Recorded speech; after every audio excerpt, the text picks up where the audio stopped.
Pourquoi les couples arrêtent de faire l'amour et comment y remédier? Bienvenue dans cette nouvelle vidéo, je suis Charlotte alias Esme, je suis sex coach et je vais t'expliquer comment pallier un problème de circulation du désir dans ton couple et comment retrouver une routine et une sexualité fun et épanouissante. Je suis sûre que tu te souviens des débuts passionnés de votre relation. On avait envie l'un de l'autre tout le temps, on faisait l'amour toute la journée, dès qu'on avait un moment de libre, on se sautait dessus. Et aujourd'hui, ça fait combien de temps que vous n'avez pas fait l'amour? Tu comptes les jours, tu te dis mais c'est pas possible, comment on en est arrivé là? C'est un sujet tabou et pourtant c'est commun à beaucoup de couples. Alors on se dit que c'est normal, avec le temps, les copains vivent la même chose. Aujourd'hui, je vais t'expliquer pourquoi les couples, passés un certain temps, arrêtent de faire l'amour et comment y remédier.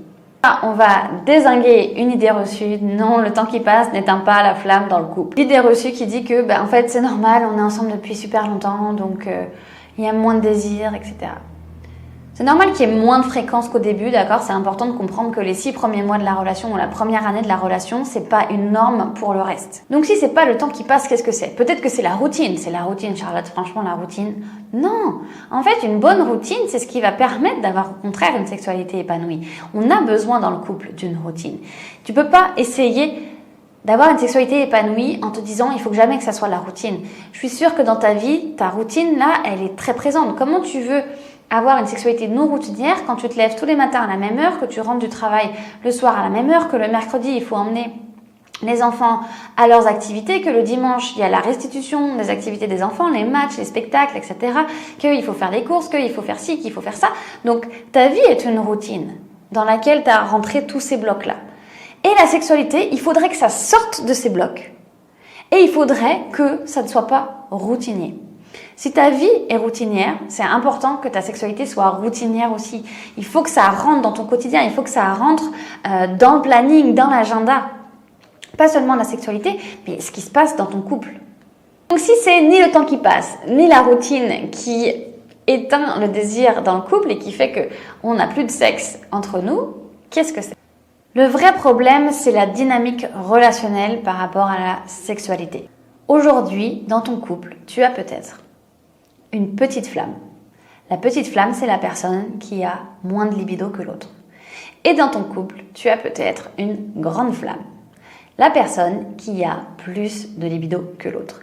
Si tu regardes cette vidéo, il y a de grandes chances que tu sois l'une ou l'autre de cette flamme. Peu importe de quel côté tu es, je te soutiens et je vais t'expliquer comment tu peux faire sortir ton couple de cette dynamique peu vertueuse dans la sexualité. Comment ça va se passer? Si je suis une grande flamme, si je suis la personne qui a plus de libido que l'autre, voici le cercle vicieux qui va se mettre en place. J'ai envie d'un rapport sexuel. Je vais le faire savoir à l'autre. L'autre va me dire non. Je vais mal prendre le nom de l'autre. Je vais me sentir rejetée, je vais me sentir pas aimée, je vais avoir peur pour le couple. Bref, je vais pas bien le prendre, je vais pas bien le vivre et donc du coup, je vais l'exprimer à l'autre. Je vais dire à l'autre, mais c'est pas possible, comment ça se fait, t'as jamais envie, ou alors je vais me mettre à bouder, ou alors je vais sortir de la pièce, ou alors je vais ne rien dire pendant 3 jours. Bref, il y a plein de réactions différentes en fonction des petites flammes, des grandes flammes. Si je vis ça, vous voyez bien que c'est un cercle vicieux parce que plus je vais vivre et exprimer cette frustration, plus je vais être frustrée. Et qu'est-ce qui se passe? Plus je suis frustrée, plus je vais commencer à me créer un imaginaire érotique très éloigné de ma réalité. Je vais commencer à avoir des fantasmes de plus en plus loin de ma sexualité. Et donc moi, par exemple, en rendez-vous, je vais me retrouver face à des grandes flammes qui me disent « J'ai pas fait l'amour depuis 1 an, mais mon fantasme, c'est qu'on fasse un plan à 3. » Il y a un petit problème de réalité là. Le plan 3, c'est peut-être pas la prochaine étape du couple. Ou alors, fantasme aussi très présent quand cette dynamique est en place, ce que j'observe avec les personnes que j'accompagne, c'est que j'ai envie de condolisme. J'ai envie de voir l'autre avec quelqu'un d'autre. Au moins, il se passera quelque chose parce que peut-être que le problème ça vient de moi et donc du coup quand je nourris cette idée et qu'en plus je nourris une frustration sexuelle et qu'en plus je vais regarder des pornos qui non plus n'aident pas à nourrir mon imaginaire érotique de choses plutôt soft, je vais commencer à créer un plan, un fantasme qui va mettre encore plus de pression à l'autre, en plus. Parce qu'au bout d'un moment, ce fantasme, j'ai tellement envie qu'il se réalise, enfin, je pense que je crois que je dois le réaliser pour être heureux, que en plus de la pression sexuelle que je mets en place avec le cercle que je viens de vous décrire, en plus, on rajoute la pression des fantasmes qui commencent à être de plus en plus irréalistes, ou des fantasmes de club libertin, etc. Mais tant qu'on n'a pas une routine sexuelle épanouissante, c'est des fantasmes, ça sert à rien d'en parler à l'autre. Si vous pouvez pas parler de sexe dans votre couple, commencez pas à dire peut-être qu'il faudrait qu'on ouvre le couple, peut-être qu'il faudrait qu'on devienne libertin, etc. Parce que tout ça, c'est juste des solutions pansement pour se dire bon bah voilà, peut-être que ça ira mieux. Non, ça n'ira pas mieux avec ce type de fantasme. D'accord? Donc ça, c'est le premier cercle vicieux, c'est ce qui est vécu par les grandes flammes. Mais de l'autre côté, on a une petite flamme. Qu'est-ce qu'elle vit, la petite flamme? Ben, la petite flamme, la grande flamme va lui demander d'avoir un rapport sexuel. Je lui demander, c'est un terme générique, d'accord? Ça peut être lui demander, lui faire savoir, lui faire ressentir. Il n'y a pas besoin de dire qu'on a envie d'un rapport sexuel pour que l'autre comprenne qu'on a envie d'un rapport sexuel. Et la nuance est importante. Parce que bouder, etc., ça peut aussi avoir des conséquences. Bref, qu'est-ce qui se passe? La grande flamme demande un rapport sexuel à la petite flamme. La petite flamme, elle va dire non. La grande flamme donc prend mal le non. La petite flamme, qu'est-ce qu'elle fait? Elle voit que le fait de dire non à un rapport sexuel, ça vient faire du mal à l'autre. Et en plus, ça crée une réaction chez l'autre qui est vraiment pas agréable, parce que franchement, se coucher à côté de quelqu'un qui boude, qui vous tourne le dos, qui s'énerve, qui va se taire pendant plusieurs jours pour vous faire payer le fait que vous avez dit non, c'est vraiment pas agréable. Ça vient heurter. Donc, soit on s'agace. Quand on est comme moi, par exemple, on va s'agacer. Mais si on est un peu plus timide, si on est un peu plus réservé, si on a moins confiance en soi, en fait, on va se renfermer. Et qu'est-ce qui va se passer? Comme c'est pas agréable comme situation quand je dis non, je vais tout faire pour éviter que l'autre ait envie de moi. Donc du coup, je vais faire quoi? Je vais éviter l'autre. Donc je vais commencer. Ça, c'est des choses toutes bêtes, mais ça va commencer. Il m'a fait un bisou l'autre fois. Et je l'ai écourté parce que je voulais pas qu'il pense que peut-être pourrait y avoir un rapport sexuel. L'autre fois, elle m'a fait une remarque, elle a commencé à me caresser et en fait j'ai écourté, j'ai trouvé une excuse pour sortir du moment parce que j'avais pas envie que elle pense que j'avais envie d'un rapport sexuel. D'accord? Donc du coup forcément quand il y a cette double dynamique qui est en place, le couple, on voit bien qu'au lieu de se rapprocher, en fait, il est en train de mettre en place une situation où les deux vont s'éviter. Et c'est souvent la raison pour laquelle les couples ne font plus l'amour aujourd'hui au bout d'un certain temps. J'ai fait une vidéo sur le sujet, une masterclass qui s'appelle Pas ce soir chérie, pour comprendre le pas ce soir chérie, je suis fatiguée. Cette vidéo a été vue plus de 15 000 fois. J'ai reçu en rendez-vous plus de 600 personnes différentes qui avaient vu la masterclass qui explique ces deux cercles vicieux. Personne me disait « Charlotte, c'est fou, j'ai l'impression que tu parles de mon couple ». S'il y en a 600 qui l'ont dit, imaginez le nombre réel de personnes qui vivent ça aujourd'hui. D'accord? C'est un vrai fléau. Et si tu regardes cette vidéo, la bonne nouvelle, c'est que tu peux sortir de ces cercles vicieux de frustration, de pression sexuelle, de culpabilité. Dire comment faire pour sortir de ça. Déjà, je vais t'expliquer comment tu peux éviter d'empirer la situation. D'accord? Donc, voici des comportements qu'il faut que tu bannisses tout de suite. Déjà, il faut arrêter de forcer le rapport sexuel.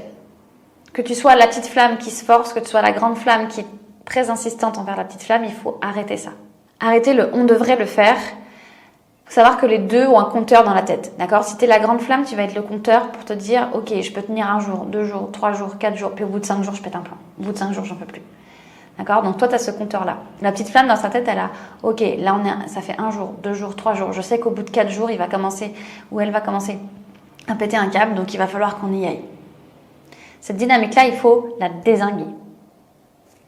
Donc on essaye d'enlever le compteur qu'on a dans la tête. On arrête aussi de faire semblant que tout va bien, parce que faire semblant que tout va bien, ça vient juste renforcer la frustration, puisque du coup, on va accumuler des petites choses qui ne vont pas, et et qu'on ne dit pas à l'autre, on le garde pour soi et du coup on fait l'effet cocotte minute et à un moment donné ça va péter, on ne sait pas trop pourquoi, du comment, de machin, parce qu'il se passait pas grand chose dans le couple, on se parlait pas trop, puis d'un coup pouf, il y a un truc qui explose. Donc ça c'est pas non plus la solution. On arrête aussi, quand on est une grande flamme notamment, on ne dit pas à la petite flamme, ok, bon bah puisque c'est comme ça, je ne fais plus rien, quand tu as envie, tu viens vers moi. Ça, c'est une autre forme de pression. Ça remet sur les épaules de la petite flamme toute la responsabilité de la situation.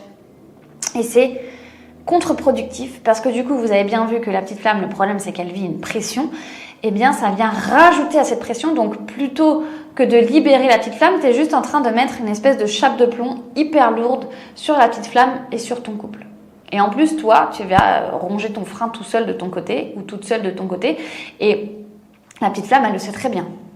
D'accord ? La petite flamme, elle sait très bien que t'es pas bien et que tout repose sur elle, etc. Donc, ce comportement-là, il va être propice à des rapports forcés, dans le sens, je suis la petite flamme et je dis, bon, bah voilà, vas-y, on va faire l'amour, on va y passer parce que sinon... Voilà, donc la grande flamme, super, le rapport était tout pourri, c'était nul, n'était pas connecté. Bon, bah oui, mais en même temps, la dynamique là de couple ne peut pas permettre un rapport mieux que ce que vous avez eu là. Comment on sort de ces dynamiques-là ? Mon travail de sex coach, c'est d'aider les couples à sortir des cercles vicieux de frustration, de pression sexuelle et de culpabilité pour retrouver une dynamique vertueuse que j'appelle une routine, d'accord ? Une belle routine sexuelle dans laquelle on se sent bien. Comment je peux kiffer le missionnaire du dimanche soir ? Et donc, pour retrouver cette dynamique positive, cette dynamique vertueuse dans la sexualité, eh bien, déjà, la première chose, c'est d'accepter la réalité, c'est d'accepter qu'en tant que grande flamme, j'ai une responsabilité sur la situation. En tant que petite flamme, j'ai aussi une responsabilité sur la situation. Et que en reprenant chacun déjà sa responsabilité, en arrêtant de mettre toute la responsabilité sur l'un ou en prenant toute la responsabilité, spoiler, souvent les petites flammes pensent que c'est elles le problème, que le problème vient de leur problème de désir, etc., etc. Donc souvent la petite flamme est déjà allée consulter un sexologue, un thérapeute pour savoir si elle était normale ou pas. Et moi ce que j'observe, c'est que la grande flamme, elle a rarement fait ce travail-là, puisque souvent la grande flamme, elle pense qu'en effet le manque de désir, puisque c'est la petite flamme qui a plus de désir alors qu'avant elle en avait, bah, que le problème vient d'elle. D'accord ? C'est pas le cas, c'est 50-50. Mettez-vous ça dans la tête, c'est 50-50. Si aujourd'hui c'est compliqué pour toi d'accepter ta part de responsabilité dans la situation, tu peux pas aider ton couple. Donc la première chose à faire, c'est de prendre ta responsabilité. En tant que grande flamme, elle est où ma responsabilité ? Ma responsabilité, elle est dans la gestion de ma frustration. Et là, dans la gestion de ta frustration, dans l'acceptation du non. D'accord ? Dans le cercle vicieux, tu vois bien que si demain tu acceptes le non, il va se passer beaucoup de choses. Il va se passer que tout à coup, la petite flamme, elle va plus se sentir pressurisée, elle va être OK de dire non. Donc du coup, elle va pouvoir se reconnecter à toi, accepter des gestes de tendresse, etc. Ça, c'est vraiment important. Et je pense que c'est le moment aussi de faire un point et de distinguer consentement et acceptation du non. Parce que souvent, j'ai des grandes flammes qui me disent « Non mais moi, c'est bon Charlotte, le consentement, j'ai compris. Je force rien, je force pas. » Le consentement, c'est un comportement, c'est la base, d'accord ? C'est de dire « Il y a un non, je le respecte. » Mais l'acceptation du non, il y a un non, je le vis bien, ça, c'est pas du consentement. C'est un travail à faire sur soi-même, d'accord ? Parce que si tu prends pas bien le non, c'est probablement que quand l'autre te dit non, tu ressens des choses qui sont de l'ordre plutôt de la psychologie. Donc, je vais me sentir rejetée, je me sens pas aimée, j'ai peur de reproduire un schéma que j'avais dans une ancienne relation, j'ai peur que notre couple s'arrête, etc. Tout ça, il n'y a pas de miracle, ça vient se travailler. Donc si tu n'as jamais fait de thérapie, si tu n'es jamais allé voir quelqu'un, etc., c'est peut-être le moment de se dire, tiens, je pourrais aller travailler sur ça et voir les effets que ça a sur mon couple. Qu'est-ce que tu as à perdre d'aller essayer ? Ensuite, si tu es la petite flamme, quand tu es la petite flamme, ton rôle déjà, ça va être de poser tes limites. Si tu es une petite flamme qui a tendance à se forcer à avoir des rapports sexuels pour avoir la paix, du coup, ça va être de reposer tes limites très clairement. D'accord ? On arrête le sexe forcé. Si tu es une petite flamme aussi, ça va être important que tu puisses arrêter la stratégie d'évitement. et d'accepter des gestes de tendresse de l'autre. Mais pour accepter les gestes de tendresse de l'autre, il va falloir que tu affirmes ton nom et donc que tu poses tes limites. Si tu es une petite flamme qui pense qu'elle n'a plus du tout de désir, que la libido ne reviendra jamais, c'est faux. Les petites flammes avec qui je travaille, qui ont envie de retrouver leur libido, retrouvent leur libido. Ou la trouvent tout court. Parce que ce qui se passe, c'est que le cercle vicieux de frustration vient mettre une cloche en fait sur ta flamme et c'est ça qui l'éteint. Donc si on enlève la cloche, la petite flamme, tu peux la raviver. Il faut juste trouver comment, et c'est ce que j'appelle moi le concept de salope intérieure, comment je viens connecter à ma salope intérieure. Voilà ce que vous pouvez faire. Rien de plus, rien de moins. Ça sert à rien d'aller au sex shop chercher de la lingerie. Ça sert à rien d'aller au sex shop chercher le dernier sextoy à la mode. Ça sert à rien d'essayer de dire peut-être qu'il faut qu'on aille en club libertin, peut-être qu'il faut qu'on ouvre le couple, peut-être non. Reprenez vos responsabilités et travaillez sur ces cercles vicieux de frustration et de pression sexuelle. Et vous me direz comment ça fonctionne. En tout cas, les personnes avec qui je travaille ont d'excellents résultats, retrouvent des routines beaucoup plus fluides, la pression s'enlève.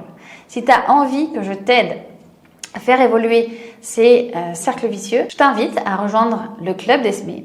Le Club d'Esmé, c'est un club gratuit dans lequel tu vas comprendre exactement ce qui se passe pour les petites flammes, pour les grandes flammes dans le couple et comment tu peux venir travailler sur toi, prendre ta responsabilité et faire avancer les choses. Pour nous rejoindre, il te suffit simplement de cliquer sur le lien sous cette vidéo ou en description. J'ai hâte de faire ta connaissance dans le club. Je te dis à très vite dans le club ou dans la prochaine vidéo.